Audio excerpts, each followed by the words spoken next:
Salut l'équipe, si tu débutes la photo et la vidéo sous-marine, bienvenue, t'es au bon endroit. Je te présente Posidonia, c'est ici que je vais te montrer comment j'ai découvert la photo et la vidéo sous-marine, comment j'ai débuté, te présenter mon matériel, le setup de base que je te recommande vraiment. Alors attention, c'est mon avis, pas forcément l'avis de tout le monde. C'est un petit commencement qui te permettra d'éviter de vider ton compte en banque et surtout de rester bloqué techniquement. Moi c'est Thomas, pompier, spécialité plongeur et créateur derrière Posidonia. Je n'ai pas découvert la mer à travers mon travail, ni à travers Instagram. J'ai grandi avec. Et aujourd'hui, en fait, mon objectif, c'est d'amener des plongeurs comme toi à aller faire des images sous l'eau, en simplicité, pour se faire plein de souvenirs. Donc voilà, je ne suis pas là pour te vendre du matos, je ne suis pas là pour faire de la publicité, je suis juste là pour essayer de dégrossir le milieu de la photographie sous-marine avec toi, te montrer des choses simples avec du matériel simple. Allez, je vais te parler du setup débutant. Pour moi, un setup débutant, c'est pas un setup ultra puissant, ultra sophistiqué, c'est quelque chose qui va te laisser apprendre à ton rythme, qui va te laisser apprendre à gérer la lumière, le cadrage, la distance, et surtout qui va pas te limiter et te décourager si jamais tu rencontres des difficultés. Donc pour moi, il te faut quelque chose de simple, évolutif, et qui te permette de contrôler les paramètres sans trop rentrer dans du paramétrage ultra serré, ultra dur. Allez, on commence par la pièce maîtresse, le boîtier. Je te montre celui-ci, celui que j'ai choisi, on va dire l'essentiel pour commencer en tant que débutant. Prix pas trop excessif, on est aux alentours de 400-500 € en fonction des distributeurs. C'est le Olympus TG7 OM System, un boîtier compact, léger, facile à transporter, que tu peux amener partout. Autant à l'extérieur qu'en photo sous-marine. Il est étanche jusqu'à 15 mètres, robuste aux chutes de 2,30 m. Après, je te conseille de ne pas le faire tomber, ça serait dommage. Mais c'est surtout que pour toi qui veux faire de la photo sous-marine, comme je viens de te le dire, il est étanche jusqu'à 15 mètres. Donc déjà, rien qu'avec ça, tu peux aller sous l'eau, faire des photos. En plus de ça, ce qui est super cool, c'est qu'il a des paramètres déjà prédéfinis pour la photo sous-marine. Tu vas avoir ici sur la petite molette un petit poisson. Ce petit poisson, il va t'amener en gros dans le mode sous-marin où à l'intérieur tu vas trouver 4, 5 modes différents. Tu vas avoir le mode instantané, donc c'est pour des eaux peu profondes. Si tu veux faire par exemple pas le masque tuba, tu veux descendre à 1 ou 2 mètres, faire des photos en apnée, dans des coraux, des choses comme ça, dans des eaux peu profondes et bien claires, c'est déjà hyper cool. Ensuite, tu vas avoir le mode, ce qu'ils appellent étendu, c'est plus pour faire de la photo, on va dire, d'ambiance, un gros banc de poisson, un gros banc de barracuda, une épave, des choses comme ça. C'est ultra cool. Ensuite, tu vas avoir de la macro, donc tu vas pouvoir faire des photos rapprochées d'espèces pas très grandes, même grandes, hein, pour faire des gros plans, c'est quand même cool. Tu vas avoir un autre mode encore super macro, où là tu vas vraiment pouvoir aller chercher le petit. Tout ça, bien sûr, tu peux faire de la vidéo avec ces modes et de la photo. Vidéo 4K, vraiment cool, ça fait vraiment des super images. Dernier, tu vas avoir le mode HDR, donc c'est un mode où il va prendre une succession de photos pour améliorer la luminosité, puisque en fait, sous l'eau, la lumière disparaît petit à petit avec la profondeur. Mais ça, je te l'expliquerai dans une prochaine vidéo. Ce boîtier, pour moi, il est bien parce qu'il va te permettre d'évoluer simplement, de commencer par, même en tant que tu vas aller faire un baptême, alors baptême je suis pas sûr qu'il te laisse descendre avec un appareil photo sous-marin, mais tu veux passer ton niveau 1, tu veux faire du palmasque tuba, tu veux faire un petit peu d'apnée, jamais seul d'ailleurs, c'est ultra cool parce que en gros, rien qu'avec ça, tu peux descendre, allez, on va dire jusqu'à 10 mètres pour te garder une marge de sécurité des 15 mètres d'étanchéité, sans rien d'autre en fait. Ensuite, on passe à ce qui est pour moi essentiel si tu veux commencer à faire de la photo sous-marine un peu plus profonde et aller chercher des choses un peu plus intéressantes, et je pense que tu es là pour ça, c'est un caisson étanche. Caisson étanche, il y en a plein. Comme il peut y en avoir pas du tout. Un conseil, si tu veux acheter un appareil photo, qu'il soit sous-marin ou non, et que tu veux l'emmener sous l'eau, vérifie d'abord qu'il y ait un caisson qui soit prévu pour lui. Tout simplement parce que s'il n'y en a pas et que tu en fais fabriquer un, ça va te coûter les yeux de la tête. Et c'est toujours quand même cool de savoir que tu peux amener ton appareil photo sous l'eau avant de l'acheter. Donc moi, pour l'Olympus, il y en a plusieurs, de plusieurs marques. J'en ai deux en tête qui sont pour moi l'essentiel. Tu as donc le caisson de la marque Olympus, qui est dédié donc, pour cet appareil photo, qui est étanche jusqu'à 45 mètres. Ce qui est déjà vraiment ultra cool, sachant que la plongée à l'air, on sait très bien que maintenant c'est 50, on va dire.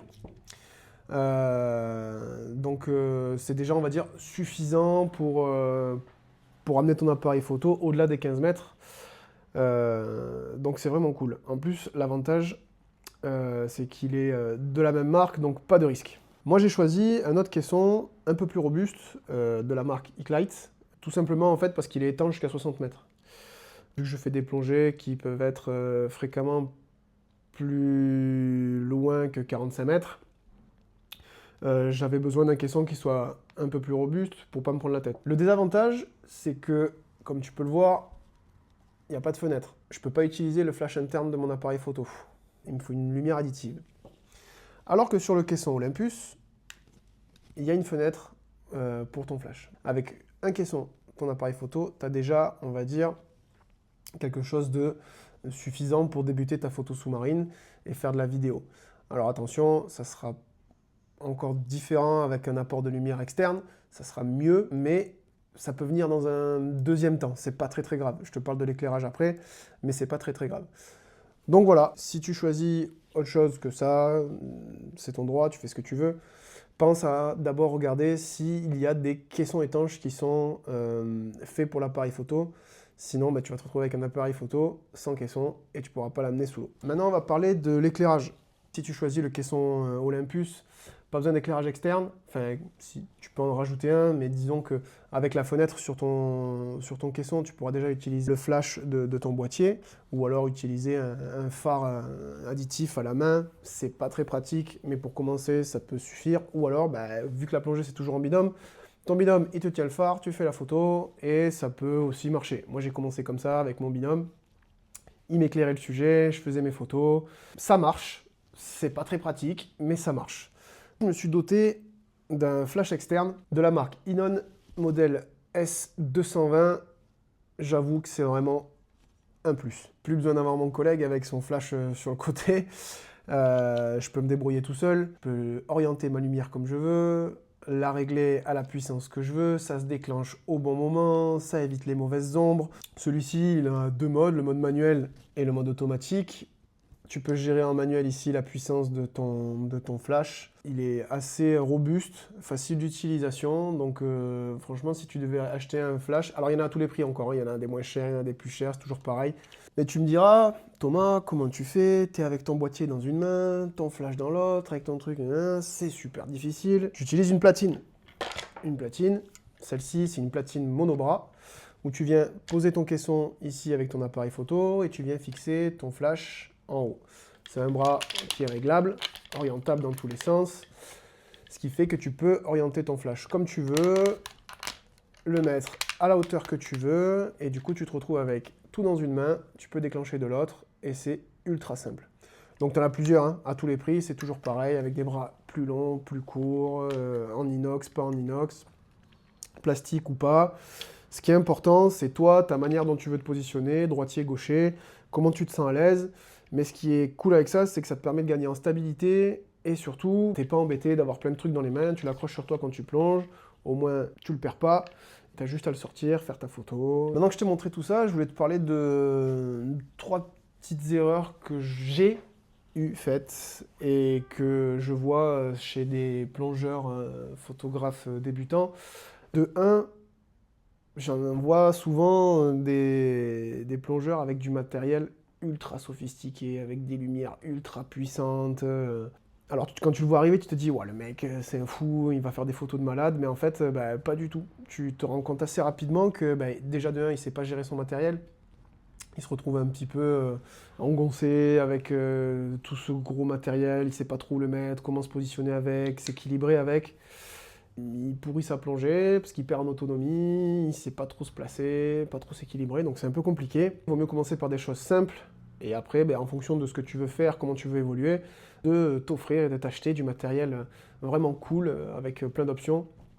Mais ça, c'est un choix, encore une fois. Si tu as les moyens, tant mieux. Si tu es ultra calé, tant mieux. Mais si tu veux commencer sans trop te ruiner, c'est pas ce que je te conseille. La deuxième erreur que je vois, c'est des personnes arriver avec la mauvaise lumière, soit pas assez, soit trop, et soit avec ce qu'on appelle un faisceau souvent trop court. C'est-à-dire qu'en fait, ils viennent faire des photos avec un phare d'explos, un phare qui est très puissant, qui va être un faisceau très très court. En fait, tu vas brûler ton sujet, ta photo, elle sera inutilisable, il y aura trop de lumière. Ce que je te conseille, encore une fois, c'est le flash, ou alors, si tu veux faire de la vidéo, de prendre un phare vidéo. Et puis, troisième erreur, la distance. Je vois souvent des personnes arriver trop vite, trop fort sur le poisson. Le poisson, il s'en va, il essaye de faire une photo rapide. Forcément, la photo, elle est ratée. Ou alors, à la mauvaise distance. Soit trop près, soit trop loin. Souvent trop loin, d'ailleurs. Parce que on veut faire des photos, mais on a peur du poisson. N'hésitez pas à vous rapprocher. Le tout, c'est de respecter l'environnement, respecter le poisson.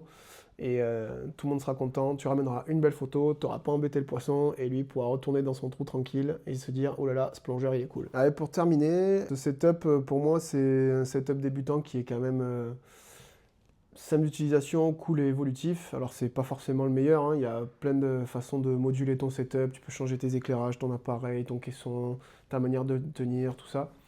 Mais c'est un setup pour moi qui m'a permis d'avancer vite, bien, de ne pas être limité par la technologie et qui me permet encore aujourd'hui d'évoluer sans forcément me ruiner à acheter du matériel de fou. D'ailleurs, en parlant de ça, je vais faire une prochaine vidéo sur pourquoi 90% de tes images sont bleues et plates et surtout comment faire pour y remédier sans changer ton matériel. Donc si ça t'intéresse, je te laisse t'abonner. Dans la description, je te mets un lien pour avoir accès à un mini-guide gratuit qui te permettra déjà de commencer à progresser sur la photo et la vidéo. Et prochainement, je sortirai un guide bien plus complet, la photo et la vidéo sous-marine, et qui te permettra vraiment de progresser en tant que débutant. Donc si ce format t'a plu, je te laisse mettre un petit pouce en bas de la vidéo, et puis on se revoit bientôt. Allez, ciao!